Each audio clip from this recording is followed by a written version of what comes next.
Bueno, antes que todo, gracias por la invitación, que nos sirve para difundir las ideas nuestras. Lo del debut yo me lo tomo, yo vengo del deporte y bueno, esperemos que sea un gran debut. Generalmente los debuts en el deporte no son muy buenos porque hay nervios y algunas situaciones, pero esto surge, yo tengo la idea de hace bastante de participar en proyectos públicos, porque siempre vi que la gente común, el vecino común, el que trabaja como yo trabajé en análisis de sistema, trabajé también dando clases de gimnasia, que fui deportista mucho tiempo, y últimamente, bueno, hace 10 años puse un taller de electrónica automotriz. Y con respecto a los temas públicos, a los problemas a los que nos enfrenta el escenario público, nunca tuve voz, nunca tuve nexo con la política. O sea, las veces que traté de ir a hablar con un concejal, con alguien que en teoría son los representantes, siempre tuve mala respuesta, ¿sí? A veces tuve una palmadita en la espalda y que me han dicho, no, buenísima tu idea, que yo después nunca llegaba a nada, y a veces directamente el rechazo o el silencio. Entonces las cosas de la gente común, de la gente, digamos, de a pie, llamémosle, de la gente que hace mucho tiempo que trabaja en el sector privado, que pone comercios, que pone un kiosco, que que es obrera, que también es empresaria, que es industrial, que da trabajo, que genera riqueza, nunca estuvo representada en la política. La política últimamente, yo lo que siento es que se representa a sí misma, representa a la casta política, que son los partidos tradicionales para mí, y también representa a la casta sindical, que son los sindicalistas, no los obreros, prendidos con los políticos. Además también hay una clase prebendaria de gente, de privados grandes, que funcionan como testaferros de la casta política. Ellos se representan a ellos mismos y nosotros siempre quedamos afuera. Entonces, como me gusta leer, me gusta la historia, empecé a leer mucho a Alberdi, a Sarmiento. Y en 1850 ya Alberdi decía que las personas que no se interesen o que no se ocupen de los temas públicos van a terminar siendo gobernados por los peores. Y es lo que estamos viendo ahora. La pandemia creo que fue el detonante. Para contestar precisamente la pregunta, creo que en la pandemia vimos todo lo miserable que pueden ser los gobernantes con las personas que ellos consideran los súbditos. Yo de ideología soy liberal, pero digamos que, apruebo la defensa del sentido común. Los liberales, desde 1600, sacando la tergiversación que ahora hay, o la denostación del término, de la gente que no conoce de qué se trata el movimiento, se han opuesto siempre a las monarquías y a los monarcas, precisamente. Cuando la gente empezó a pedir libertad, el monarca tuvo que o bien entrar en guerra con el pueblo o apartarse del poder y crear otro organismo que en definitiva termina siendo el Estado.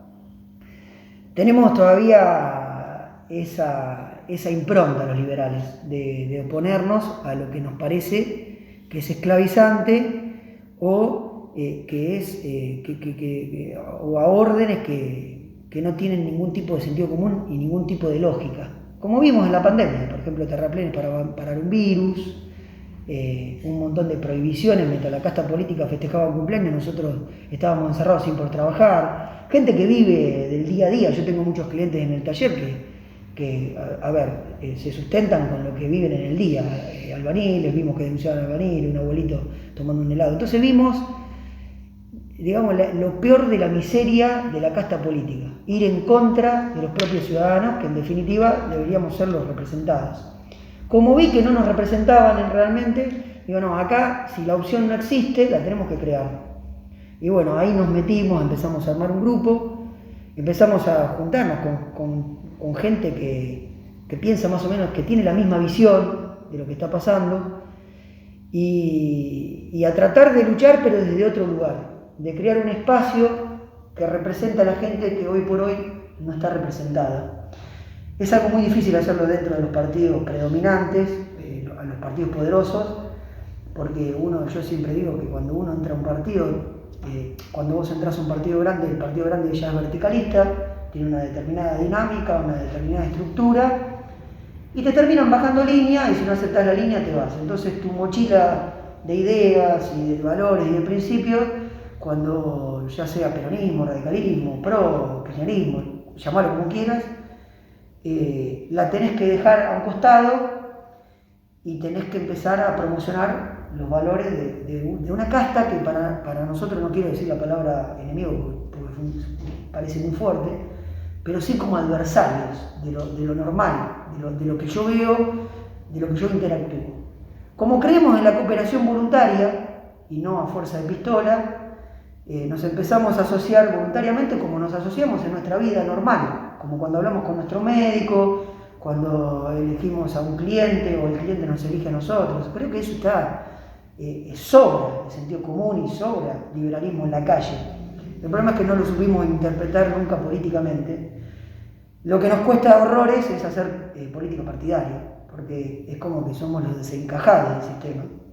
Pero bueno, nos estamos organizando y estamos aprendiendo a que la vía acá es meterse en la política, hacer política, no tener vergüenza de eso ni miedo, y expresar nuestra opinión en la democracia, o sea, y enriquecer también el sistema democrático para que empiece a haber otras voces dentro de la cultura política dominante. La intención en principio había sido hacer un partido vecinal, ¿no? Sí, después, exacto. Es así. ¿Cómo terminaron definiéndose por...? No, es así. Vos cuando... Es algo muy, muy complejo armar un partido vecinal. Para las personas tienen que buscar... primero que tenés que tener... para participar vos tenés que tener personería jurídica, que es la habilitación legal del partido. Para crear un partido tenés que tener afiliados. Para tener afiliados tenés que salir a la calle, tenés que juntar gente, tenés que hacerlos afiliar. Y la gente a la que nosotros accedemos generalmente tiene mucho rechazo por la clase política. O sea, la gente común de trabajo hoy por hoy está casi divorciada de la clase política, de la casta política. Entonces empezamos a tratar de juntar afiliaciones para armar un partido vecinal, de impronta vecinal, pero también tenemos la opinión o creemos que nosotros tampoco podemos estar divorciados de lo que pasa a nivel provincial y a nivel nacional. Cuando yo empecé a hablar con el grupo de Spert, que era el que más combinaba con nuestras ideas, me ofrecieron, bueno, trabajar como un partido vecinal, pero formar parte del frente. Lo que nosotros pedimos, a rajatabla, que eso es lo que tenemos que asegurar y garantizar, es que vamos a tener impronta vecinal y nos vamos a manejar como un partido vecinal con propuestas de vecinos. Creemos que la política tiene que empezar a ser de abajo para arriba, no de arriba para abajo. Entonces lo que dijimos entre todos, dijimos, bueno, pongámonos firmes acá y digamos que nosotros queremos armar algo para Chacabuco, que represente a Chacabuco, a los vecinos de Chacabuco, y que no se nos metan en el territorio. Obviamente que no somos estúpidos, que no somos gente que no va a hablar a nivel nacional ni a nivel provincial, y cuando necesitemos algo sí vamos a colaborar como lo hacemos naturalmente con nuestra capacitación en nuestros trabajos. O sea, nosotros naturalmente el trabajador entiende todo eso y lo hace naturalmente, aunque no lo exprese de manera política o correctamente, o sea, o políticamente correcto. Pero como lo tenemos incorporado en nuestro oficio, en nuestras profesiones, dijimos, bueno, ¿por qué no vamos a ir con José Luis Spert? Nos ofrecieron un sello, el sello partidario es el que te permite habilitar la lista, era de la UCD, la UCD ya forma parte de la vieja política, había quedado en desuso, perdió la personería. Entonces lo que nosotros propusimos al presidente de la UCD, que nos dejó trabajar con total libertad en Chacabuco, le propusimos, bueno, nosotros armamos el espacio, pero trabajamos en conjunto, pero de manera voluntaria. La verdad que funcionó perfecto. De hecho, el 21 viene para acá, Hugo Bontempo, están invitados a hacerle una nota también, él fue diputado también en algún momento, es una persona con una experiencia política, y nos dio total libertad incluso hasta de cambiar los logos. De hecho yo en el logo de la UCD, estoy contando esto para que se entienda cuán grado de libertad tenemos. Puse la llama olímpica, que para mí representa el deporte. Bueno, no tuvieron apertura total, la verdad que estoy sorprendido. Creí que iba a ser mucho más difícil. Fue la única manera que tuvimos de poder hacer esto. A mí te digo, me llamó la atención, porque vos mismo dijiste, la UCD, el nombre UCD, el sello UCD, no solo forma parte de la vieja política, sino que está muy ligado a una parte, viste, que no dejó muy buen recuerdo. El caso María Julia Alzogaray, que es una de las pocas personajes de la política argentina que terminó presa por corrupta. Por eso te digo que Sí, yo ¿No tengo... puede ser un impacto negativo el tema de usar el nombre UCD? No porque yo creo que la gente que nos va a votar y la gente que se va a acercar va a evaluar, evidentemente va a evaluar lo que nosotros hagamos. O sea, nosotros somos los garantes de la idea. O sea, la UCD acá nos está brindando la plataforma política, no se metió nunca, no vamos a ser empleados de la UCD en la medida que nos bajen línea, o sea, no nos van a bajar línea porque yo no vivo de la política ni pretendo vivir de la política. Una de las propuestas es que los políticos no vivan del erario público. Entonces, a lo que vos decís, sí, la mayor parte de los partidos habilitados para competir, la UCD tuvo el enorme error, los liberales, que estaban dentro de la UCD, que también había conservadores, que son también sectores que por ahí con nosotros tenemos algunas diferencias, mínimas, pero tenemos muchas, porque son colectivistas. Los liberales habían llenado la cancha de River, si vos lo debes recordar muy bien. Hubo como un retorno del liberalismo cuando cayó el muro de Berlín, cuando empezaron a resurgir las democracias liberales. Menem entendió ese contexto y dijo, bueno, el camino es para ir hacia el liberalismo. Veníamos de un Alfonsín ya desgastado, con una hiperinflación de 200% diaria. En el país había que hacer algo. Bueno, se tomaron algunas medidas liberales, solamente algunas medidas de corte liberal. Durante 3 años se pulverizó la inflación y después de ahí empezó la corrupción. Que la corrupción yo también la asocio, y ahí la UCD cometió un error enorme, que yo se lo dije a los dirigentes, que esto lo puedo hablar con el presidente abiertamente, cometió el error enorme de ser fagocitado por el menemismo, que era una especie de menemismo, no sé, menemismo de peronismo, reciclado. Empezaron a hacer lo mismo que hicieron siempre los políticos, como pasó con el primer gobierno de Néstor Kirchner, que fue de donde veníamos evidentemente más o menos bueno, hasta que se empiezan a corromper, a degenerar. Eso pasa mucho en política. Bueno, creo que uno de los errores, que no tenemos que cometer obviamente porque hay que aprender los errores, es ese. Ahora, lo que yo digo, eso a mí no me preocupa porque justamente la experiencia dice que es la llama que nos ilumina después de habernos quemado. El problema es si no aprendemos de todo eso.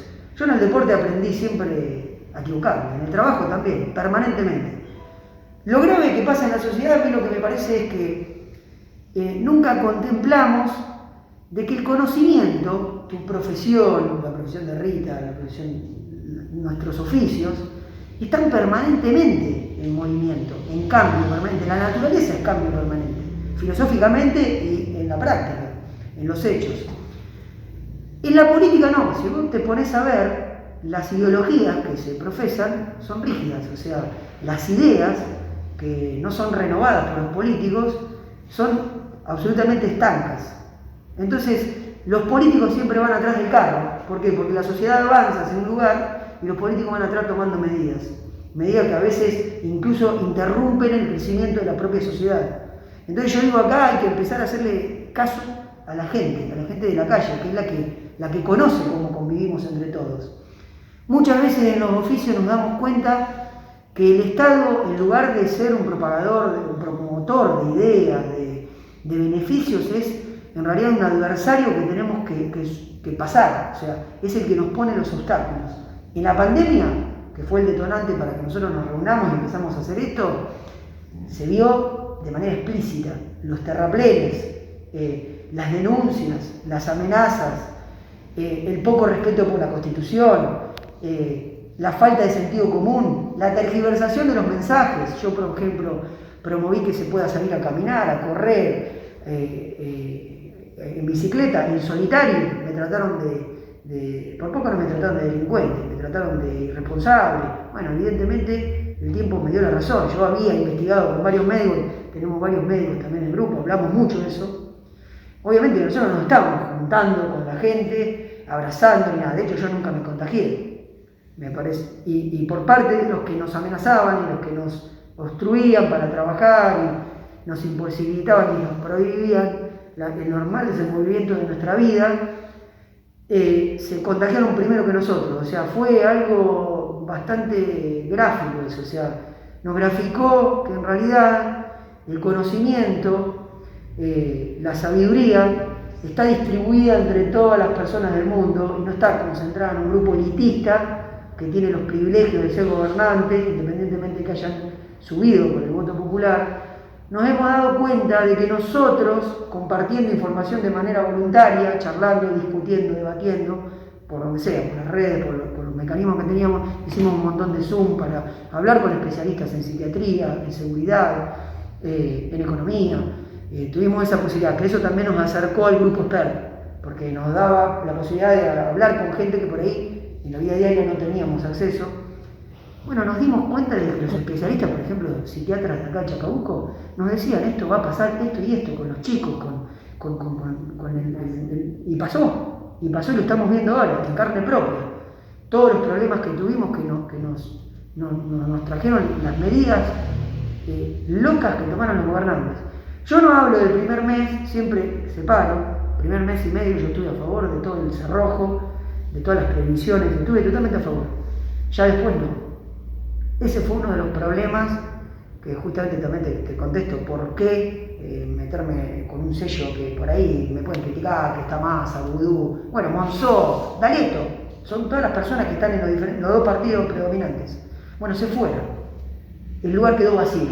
Es como una casa que quedó vacía, la vamos a ocupar nosotros. Y yo creo que cuando uno entra a un lugar tiene el poder a los fines individual. Lo ocupamos porque necesitamos un partido, nada más. Exacto. Y porque era lo más afín a nuestras ideas. Pero después, para atrás. Nosotros siempre estamos para adelante. Lo que pasó para atrás, pasó. Y si tendrán que pagar o no, pagarán los responsables. Nuestras ideas van de ahora para adelante y cómo vamos a avanzar. Que es como se llama al frente, avanza libertad. Después, lo otro... Creo que eso es fundamental lo que dice Toto, que yo creo en el poder del individuo, el poder transformador que tienen los ciudadanos, pero bueno, eso no lo vamos a poder aplicar nunca si no participamos. Entonces la invitación nuestra es, bueno, a ver, todos los que se sienten no identificados con la casta política predominante que hace 30 años vive del erario público, bueno, vengan, vamos a ver qué podemos armar, a ver si podemos empezar a mejorar esto, porque antes las discusiones de izquierda-derecha que teníamos, que hoy por hoy parecen graciosas, eran sobre un 5% de pobres, 10% de pobres, bueno, que se han hecho los peores desastres, en nombre de la derecha y en nombre de la izquierda también. Y hoy por hoy tenemos un 50% de pobres, los chicos naciendo en un 65% de pobreza. Esa es una realidad. El país en donde estuvieron los partidos tradicionales no existe más. Yo siempre digo eso. El país de hace 2 años no existe más. El país que tenemos es el que vamos a enfrentar de ahora, desde hoy en adelante. Bueno, ese es el desafío que tomamos y nosotros, con nombre y apellido, somos garantes de la idea. O sea, yo soy una persona que no vive de la política, no pretendo vivir de la política, sí voy a hacer política, esta vez partidaria, con un grupo de personas que a mí me parece excelente. Y bueno, ellos obviamente tuvieron más contacto conmigo y saben qué soy y qué no soy. Y bueno, decirle claramente a la gente, como le decimos, soy esto y no soy esto. Después quedará en la elección de las personas, ¿no? O sea, si no se eligen, no se eligen.